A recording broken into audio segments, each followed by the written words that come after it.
Georgia O'Keeffe was a painter who was famous for painting abstract images of flowers, landscapes, and skulls. She was famous for painting close-up images of flowers. She did this by zooming in on the flower and drawing all of the things and lines that she sees and painting all of the colors. Since the flower is so zoomed in, it's hard to tell that it is a flower, and it looks like an abstract picture of colors and lines. Today we're going to copy her style by creating a close-up image of an apple blossom. I chose the picture of an apple blossom because an apple blossom is the state flower of Michigan. So I'm starting with the lines and shapes that I see in the middle of the flower.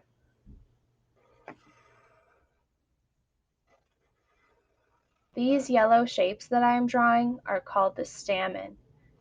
The stamen look like hearts with two bumps on the top, but also they have two bumps on the bottom. Even though I am looking carefully at the photograph while I draw my picture, I'm not very concerned about making this look picture perfect. It doesn't have to look exactly like the photograph because I'm going to make it look abstract anyways. An abstract image is an image that doesn't look like real life. So it's okay if I make a couple of mistakes. I'm putting as many on here as I can in the correct spaces because I will be using these stamen to help me place the flower petals in the next step.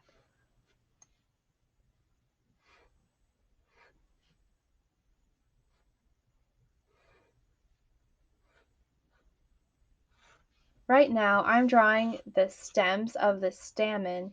They go to the middle of the paper. They're in the middle of the photograph. They should be in the middle of the paper too. I'm working on the outline of the bottom flower petal. I'm drawing where the flower petal meets the petals that are on top of it. And I'm drawing those curved lines, and I'll continue those petals after I'm done with the bottom petal. It looks like that petal curves up and turns into a darker pink. So these two lines that I'm making will show where that petal curves up. The petal next to it curves back toward the stamen, and then the other part goes off the page. I'm looking back and forth at the photograph as I do this.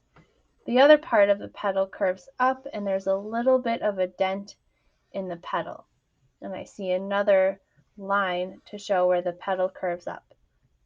Inside of that little dent, you can see where the petal behind it starts. And it also starts on that stamen.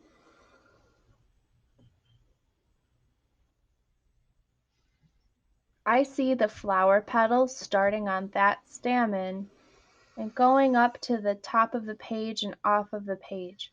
I see part of the petal flipped over. On the last petal, it goes off the edge of the page, and there's part of the flipped over petal here too, and it curves over and into the stamen. I see a curved line where the green and the pink meet. The last line is where the edge of the petal is, the green and pink against the black.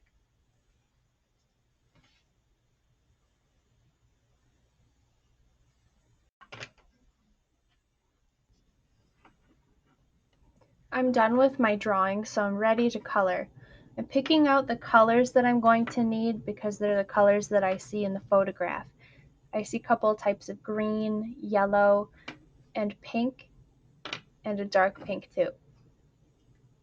I'm going to start with the stamen because that's what I started with in my drawing.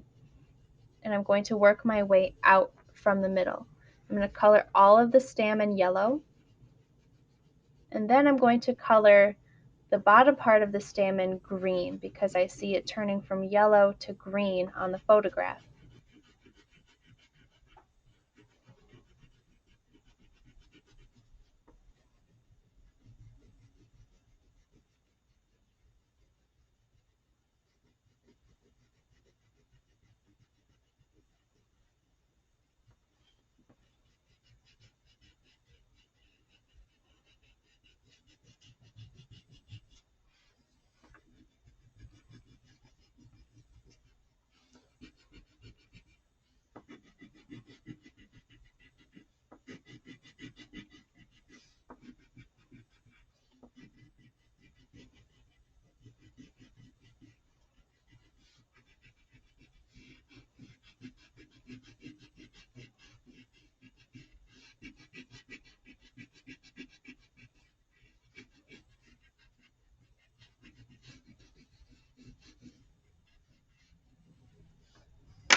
I picked up my light green crayon to color in the three shapes between the flower petals because on the photograph they're a very light green color.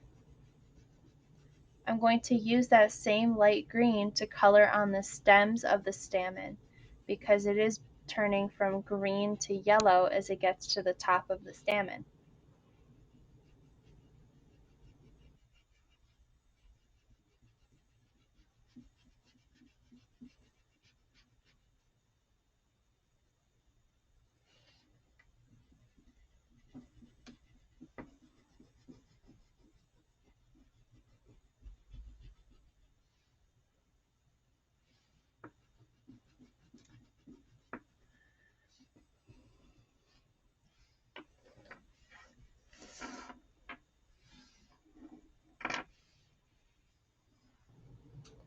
The next color that I'm picking up is called yellow-green. If you don't have yellow-green in your crayon box or in your markers or colored pencils, you could just use yellow. I'm looking at the photograph where I see the veins in the petals starting. They start at the base of the petal, which is right next to where the stamen are. So I made a large yellow shape, and now I'm going to draw some yellow lines with this crayon where I see the veins of the petals going from the base of the petal to the ends of the petal. These veins are what keep the petal fresh and kind of feed water and nutrients to that part of the plant. Since I can see that shape and those lines very clearly on the photograph, I wanted to add them to my picture because they are an important part of the plant.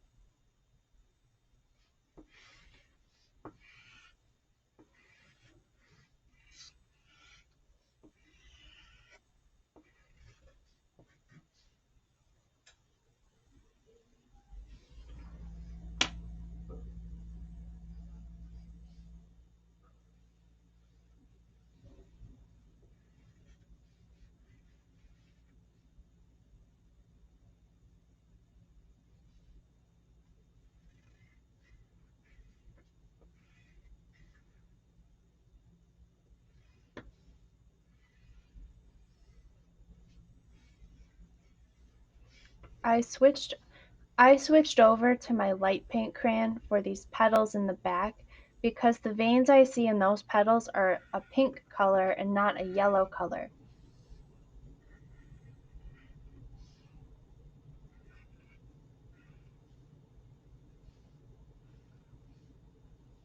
The petals in the back are a little bit more bright pink than the petals in the front.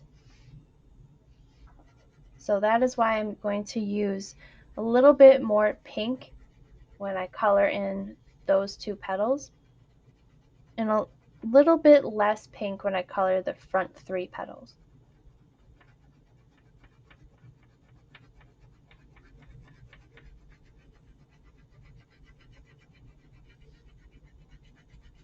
I'm coloring very lightly. I'm not pressing very hard with my crayon and it's putting a very light amount of color on the paper. The camera isn't showing as much color as is actually on my paper, but I am putting a really light amount of pink on my paper. Looking back and forth at the photograph and my drawing, I'm looking to see where the brightest pinks are on the petals, and I'm putting color there first. Then what I'm doing is blending it to where the pink gets lighter. So what I'm actually doing with my hand is pressing a little bit lighter to make it blend into white.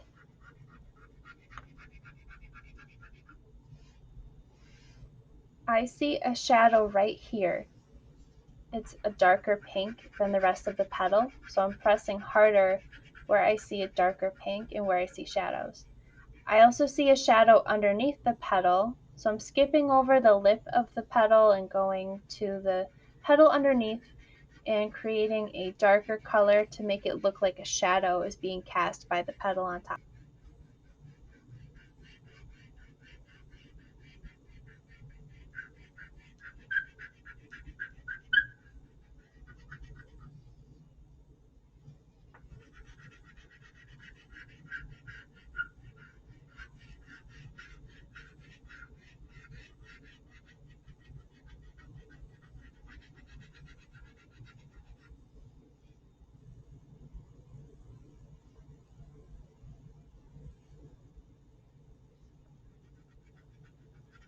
I am still using my light pink crayon to color in the petal that's on the bottom. The inside of the petal is a light pink, and then you can see the outside of the petal where it curves up, and I will use a darker pink for that. So I will use a different crayon for the outside part of the petal that we can see.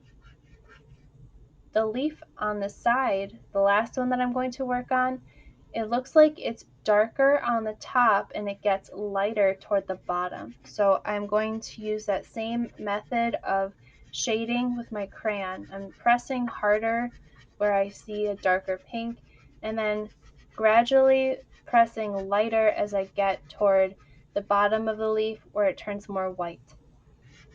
And then I can let the white of the paper show through more.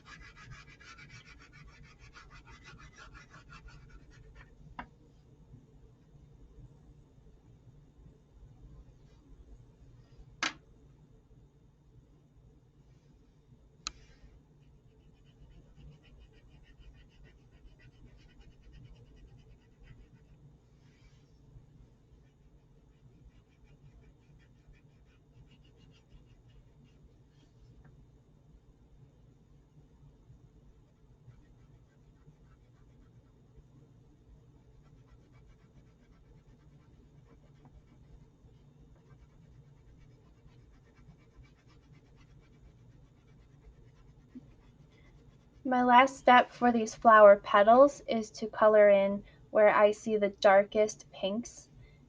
It's showing up very purpley on the camera, and it's a little more pink on my paper, but I'm layering where the pink is darker, and I'm layering that on top of where I already have some pink. And I also colored in that very bright pink flower petal on the bottom.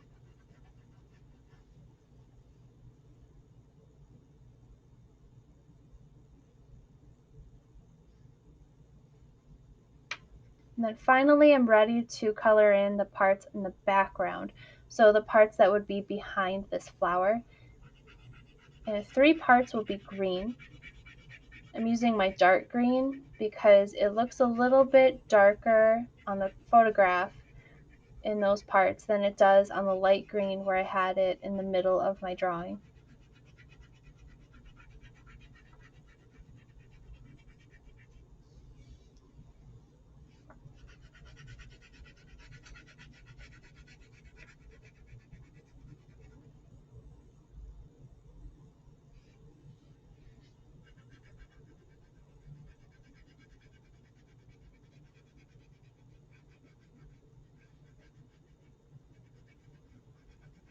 And then the last corner of the drawing has black in that top left corner. So I'm using a black crayon to color in just a little bit.